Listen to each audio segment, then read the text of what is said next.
মসজিদে ইমামতি করার জন্য এখন ঘুষ দেওয়া লাগছে। কুষ্টিয়াতে একটা মসজিদ আছে, আমি নাম নিলাম না, জেলে যাওয়ার আগে ঘটনা শুনেছিলাম। ওনার ভাগিনা হচ্ছে একজন আলেম, যে বলছে মামা আপনি তো বড় দায়িত্বে আছেন, এত বড় মসজিদ, সরকারি বহু টাকা বেতন দেবে, আপনি আমারে লাগিয়ে দেন।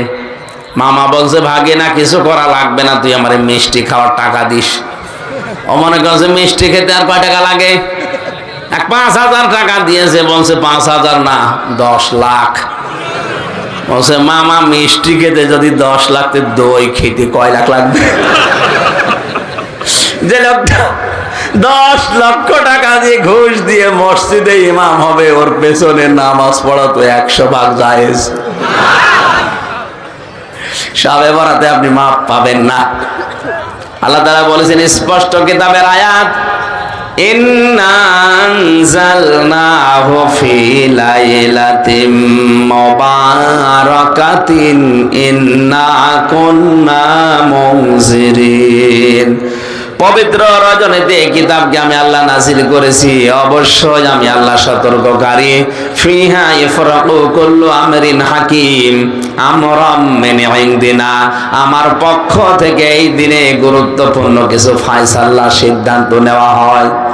তার ভেতর অন্যতম 1 বছরে কে দুনিয়ায় আসবে, 1 বছরে কে দুনিয়া থেকে বিদায় নেবে, কার রিজিক তার খাবার কতটুকু দুনিয়ায় সে খাবে, কতটুকু রেখে যাবে, এটা সিদ্ধান্ত হয়ে যায় এই গুরুত্বপূর্ণ সবে কদরে বরাতে না। আল্লাহ মানুষদেরকে সিদ্ধান্ত নেওয়ার জন্য আমার আল্লাহ নিজে সিদ্ধান্ত নেন তার ইচ্ছা মাফিক। তাহলে এখান থেকে আমরা যদি বিশ্বাস করে থাকি আমার হায়াত আর কতদিন আছে, ফাইনাল হয়ে গেছে, আমার রিজিক আর কতটুকু আসবে, ফাইনাল হয়ে গেছে, তা আমার উল্টা পথে চলার দরকার কি? কথা বলে না কেন? এটা যদি আমরা সবে বরাত, সবে কদর, সবে মেরাজ এগুলো বিশ্বাস করেই থাকি, আর লোক দেখানোর জন্য যদি কিছু ইবাদত বন্দেগী করে থাকি, অন্তত এই বিশ্বাসটা দৃঢ় করা লাগবে 1টা বছর আমার হায়াত আছে না গেছে, এটা কিন্তু লিখিত হয়ে গেছে। আমি যেহেতু এসেছি খালি হাতে, খালি গায়ে, খালি পায়ে, যাব খালি গায়ে, খালি পায়ে। কথা বলেন ঠিক কিনা? এই জন্য আমি কোনো অন্যায়ের কাছে আর মাথা নত করতে রাজি না। কার জন্য অন্যায় করব, 2 দিন পর ওই আমার শত্রু হয়ে দাঁড়াবে। ইন্না কুন্না মুরসিলিন, অবশ্যই আমি আল্লাহ রসুলদেরকে প্রেরণ করেছি। সে রসুলরা এখন নেই, নায়েব আছে।